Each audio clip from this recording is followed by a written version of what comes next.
kembali saat perjalanan pulang ke Hawaii. Kalau begitu, kami akan menunggu Anda 6 minggu lagi, kata, untuk mengucapkan selamat jalan. Kami akan tinggal di sini dan kerja untuk Tuhan, hingga akhir hayat kami.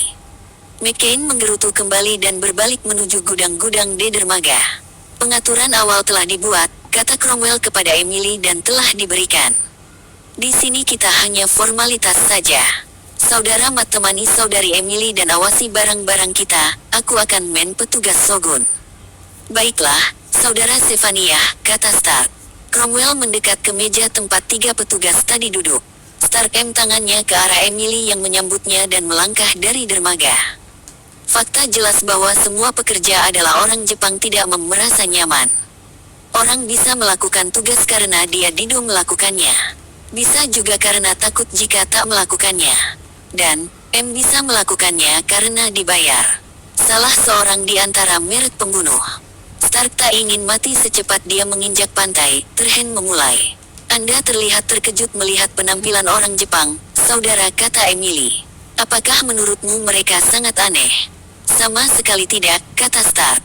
Aku hanya mengagumi efisien mereka hanya membutuhkan 1/4 dari waktu yang dibutuh pelaut kita untuk mengeluarkan barang-barang kita dari tongkang. Apa salahnya membiarkan mereka menggeledah?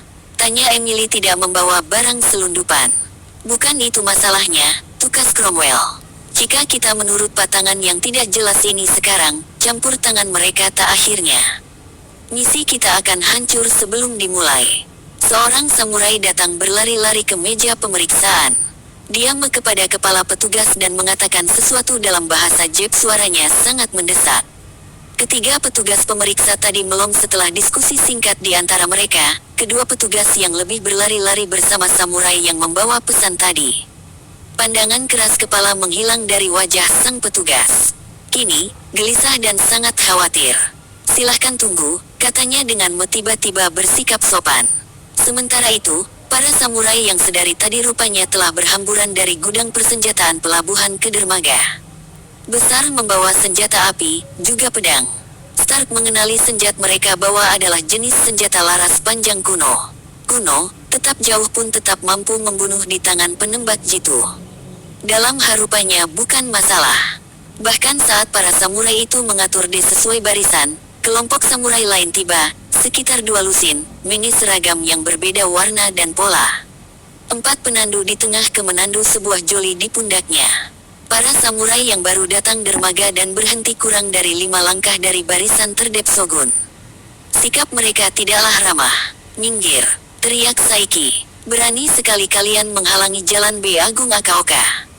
Meskipun samurai dengan seragam Shogun berjumlah 4 kali lipat tidak terorganisasi sebaik samurai Akaoka. Para penembak ada dari situ, senjata mereka tak bisa ditembakkan tanpa membahaya sendiri. Itu jika mereka siap menembak, pada kenyataannya mereka tidak siap. Samurai berpedang di depan juk menghadapi konflik. Ketika Saiki melangkah ke depan, mereka akan terpukul. Tuan, kami tidak perlu mengatakan apapun pada tikus-tikus pelabuh benar-benar murka. Satu lagi hinaan dari Ishii dan dia akan tepat di tempat polisi pelabuhan itu berdiri.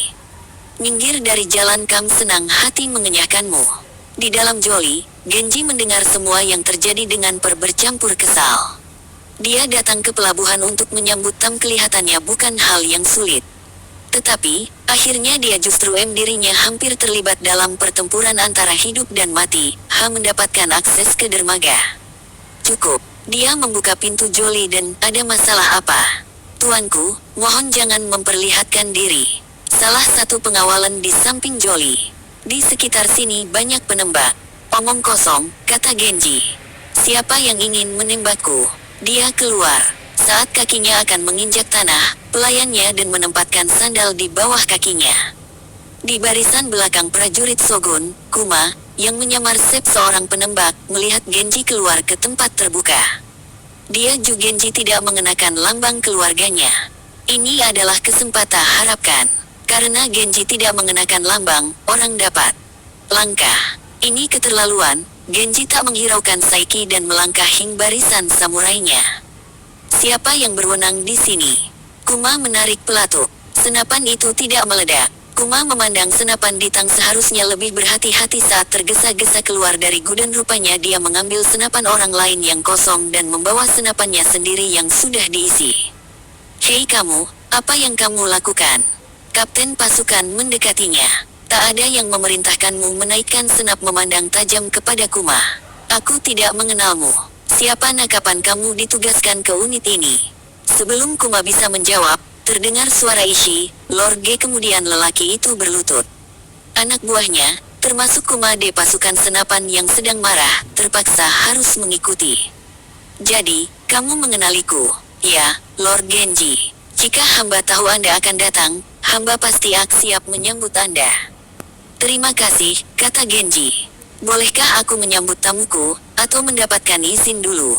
Jangan menghalangi Lord Genji, perintah Ishii pada anak buah Ni. Segera minggir ke samping tanpa benar-benar berdiri tegak, lah berlutut. Ampuni hamba, Lord Genji. Hamba tidak bisa membiarkan Anda maju tanpa mengetahui Anda bersama mereka. Saat ini ban rencana licik, Shogun sangat khawatir ada rencana licik terhadap Ora. Melangkah santai seakan-akan dia sedang berjalan-jalan di kebun sendiri. Genji masih muda dan mungkin kurang pengalaman, dan kurang bisa menilai kondisi politik. Tetapi, terlihat jelas kekuatan onadinya. Tangan Saiki melepaskan gagang pedang. Setelah pandangan marah kepada Ishii, dia segera mengikuti tuannya. Menyadari bahwa dia telah menahan napas sampai dia tersen beberapa saat sebelumnya, pertempuran berdarah seakan dihindarkan. Kemudian, seseorang keluar dari Joli, mengatakan bibi kata dengan tenang, dan ketegangan langsung mencair.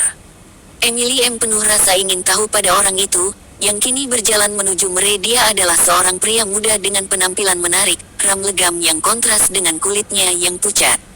Matanya memanjang, bukan melebar. Di wajah orang barat, mata itu akan dan tidak akan mengundang decak kagum. Tetapi, di wajah yang bernuansa timur, mata itu tampak serasi dengan alisnya ya hidungnya yang indah, tulang pipinya yang sedikit tinggi, dan band yang seakan-akan tersenyum. Seperti samurai lainnya, dia mengen dengan bahu panjang seperti sayap yang kaku, mempunyai tatan yang rumit dengan beberapa bagian yang dicukur, dan seperti yang juga mengenakan dua pedang di pinggangnya. Tetapi, meski dia mempedang, sikapnya sama sekali tidak garang. Saat dia mendekat, para petugas yang tadi merepotkan Cromwell B membungkuk hingga kepala mereka menyentuh lantai kayu dan muda itu mengatakan beberapa kata dalam bahasa Jepang. Sang petugas langsung berdiri. Dengan tangannya, Genji mengatakan sesuatu kepada sang petugas pelabuhan. Membungkuk kepada Cromwell dan teman-temannya, lalu berkata, "Welcome Japan." "Thank you, Lord Genji," balas Cromwell. "Kami sangat senang tiba." Terdengar suara berisik dari arah ujung yang bersisian dengan kereta kecil beroda dua datang mendekat, tidak ditarik kuda manusia. "Mereka menjalankan perbudakan di sini," kata Stark. "Dulu aku mengira di sini tidak ada perbudakan," kata Cromwell, "tetapi perkiraanku salah." "Sungguh mengerikan," kata Emily. "Manusia digunakan sebagai pengangkut. Itu sama saja seperti di negara bagian Amerika yang perbudakan," kata Stark, "dan lebih buruk lagi." "Tetapi tidak untuk waktu lama, Saudara Matthew," kata Cromwell. "Douglas akan menjadi presiden Amerika dan dia berjanji perbudakan." "Mungkin saja bukan Douglas, Saudara Stefania. Bisa saja ia adalah Breckinridge atau Bell, bahkan Lincoln. Pilihan terakhir ini ketidakpastian. Kapal berikutnya akan membawa kepastian beritanya. Tetapi masalah, siapapun presidennya, perbudakan telah berakhir." Di Nega Genji mendengarkan pembicaraan mereka. Sekali dua kali dia mengenali kata-kata yang mereka ucapkan. Manusia, Amerika sedia tidak yakin. Dia telah belajar percakapan bahasa Inggris dari Dengan agama, Genji bertanya kepada kepala pelabuhan, dengan cara bagaimana menghina agama mereka.